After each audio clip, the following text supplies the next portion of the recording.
আসসালামু আলাইকুম, সবাই কেমন আছেন? আলহামদুলিল্লাহ আমরাও ভালো আছি।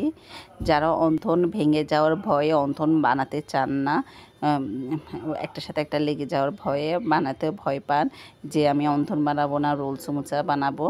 আজকে আমার এই টেকনিকটা আপনারা যদি অবলম্বন করেন 100% আপনাদের অন্থনও ভাঙবে না, কোনো কিছু হবে না এবং যখন আপনারা ভাজবেন এটা খুবই ক্রিস্পি এবং মুচমুচে থাকবে। তাহলে আজকের এই টেকনিকটা আপনাদের সাথে আমি শেয়ার করছি, আশা করি আপনাদের কাছে ভালো লাগবে।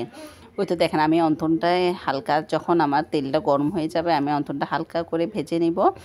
সবগুলো অন্থন এক এক করে ভেজে আমি যখন ঠান্ডা হয়ে যাব, দেখব অন্থনটা ঠান্ডা হয়ে গেছে, তখন এটা আমি বক্সে করে ডিপ ফ্রিজে রেখে দিব। যখন আমার প্রয়োজন হবে তখন আমি এই নামিয়ে ভেজে নিব। একদম খুবই আপনার মনে হবে যে এখনই ভেজেছেন, ক্রিস্পি এবং খুবই ক্রিস্পি থাকবে।